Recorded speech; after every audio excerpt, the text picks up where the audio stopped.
แต่ว่าข่าวแรกในช่วงนี้เนี่ยขออนุญาตเริ่มต้นกันที่สิ่งที่เป็นมงคลสำหรับชีวิตของคนไทยในช่วงเทศกาลส่งท้ายปีเก่าต้อนรับปีใหม่ทุกๆปีในอดีตที่ผ่านมานะคะคุณผู้ชมในวันพรุ่งนี้แล้วล่ะจะถึงวันที่เราจะนับถอยหลังจากปีเก่า 2559 ไปถึงปีใหม่ 2560 ในอดีตที่ผ่านมาเราจะได้รับพรอันประเสริฐเสริมสร้างความเป็นสิริมงคลให้กับตนเองและครอบครัวจากพระสุรเสียงของพระบาทสมเด็จพระปรมินทรมหาภูมิพลอดุลยเดชที่พระองค์ท่านพระราชทานพรปีใหม่ให้กับคนไทยนะคะแต่ว่าตั้งแต่วันที่ 13 ตุลาคม 2559 ที่พระองค์ท่านเสด็จสวรรคตคนไทยยังคงน้อมรำลึกถึงพระมหากรุณาธิคุณอย่างหาที่สุดมิได้วันนี้ค่ะช่วงเวลาของ TNN Good Morning นะคะเราขออนุญาตอัญเชิญพระราชดำรัสและพระสุรเสียงของพระองค์ท่านมาให้ประชาชนคนไทยได้รับฟังอีกครั้งหนึ่งเป็นการอำนวยพรปีใหม่พระราชทานพรปีใหม่เมื่อวันที่ 31 ธันวาคม ปีพุทธศักราช 2516 ค่ะประชาชนชาวไทยทั้งหลายข้าพเจ้ามีความยินดีมากที่ได้มาท่ามกลางท่านทั้งปวงที่มาบำเพ็ญกุศลขึ้นปีใหม่ร่วมกันขอขอบใจท่านทุกคนที่มีน้ำใจไมตรีต่อข้าพเจ้าและพระราชินีตลอดจนลูกๆท่านคอยร่วมมือสนับสนุนเป็นกำลังใจให้แก่เราอย่างดียิ่งในกิจการงานทุกอย่างในปีที่ล่วงไปแล้วมีความเปลี่ยนแปลงอย่างใหญ่ยิ่งเกิดขึ้นในวิถีการเมืองซึ่งทำให้เราเกิดมีหวัง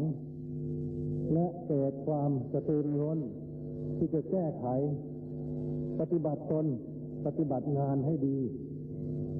มีประสิทธิภาพยิ่งขึ้นเพื่ออนาคตของเราแต่ในขณะเดียวกันมีวิกฤตการณ์หลายอย่างเกิดตามมาทำให้กระทบกระเทือนอย่างมากถึงฐานะทางเศรษฐกิจการเมือง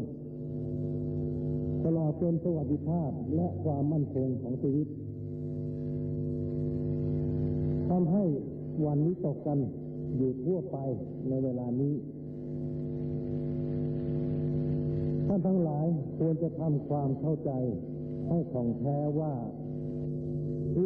วิกฤตการณ์ที่เกิดขึ้นครั้งนี้ไม่ใช่จะเกิดขึ้นแก่ประเทศไทยแห่งเดียวถ้าเกิดขึ้นทั่วไปในโลกทุกแห่งหนเป็นธรรมดาที่เราจะต้องกระทบกระเทือนด้วยอย่างหลีกเลี่ยงไม่ได้กิจเฉพาะหน้าของเราทั้งหลายทุกคนที่จะต้องทำก็คือต้องรับสถานการณ์อันวิกฤตนี้ด้วยใจอันมั่นคงไม่หวั่นไหวและด้วยความรู้เท่าถึงการพร้อมกับร่วมมือร่วมใจกันปฏิบัติแก้ไขผ่อนหนักให้เป็นเบาด้วยความสงบและพร้อมเพรียงไม่ก่อความวุ่นวายให้สถานการณ์ยิ่งร้ายลงไปอีกทุกฝ่ายจำเป็นต้องเข้าใจให้หนักในกันและกันเห็นใจกันเสียสละประโยชน์ส่วนตัวเพื่อประโยชน์ส่วนรวมร่วมกันอุ้มชูกันไว้เหมือนดังที่ได้เคยอุ้มชูกันมาแต่การก่อน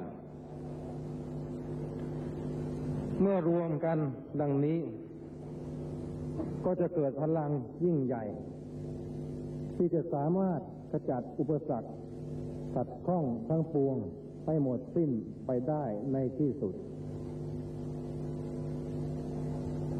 ข ขออนุภาพแห่งพระรัตนตรัยและสิ่งศักดิ์สิทธิ์ทั้งหลายจงปกปักรักษาท่านทั้งปวงให้ปราศจากพยันตรายและเหตุชั่วร้ายทุกสิ่งให้มีกำลังกายกำลังใจกำลังปัญญาและกำลังสามัคคีอันแน่นแฟ้นสามารถประกอบกรณียกิจน้อยใหญ่ในหน้าที่ของตนให้บรรลุผลบรรลุความสำเร็จตามที่มุ่งหมายเพื่อดำรงอิสรภาพพร้อมทั้งความเจริญร่มเย็นเป็นปกติสุขของบ้านเมืองให้สถาวรอยู่ตลอดไปขอทุกท่านจงประสบแต่ความสุขสิริสวัสดิ์และสิ่งพึงปรารถนาตลอดปีใหม่นี้โดยทั่วกัน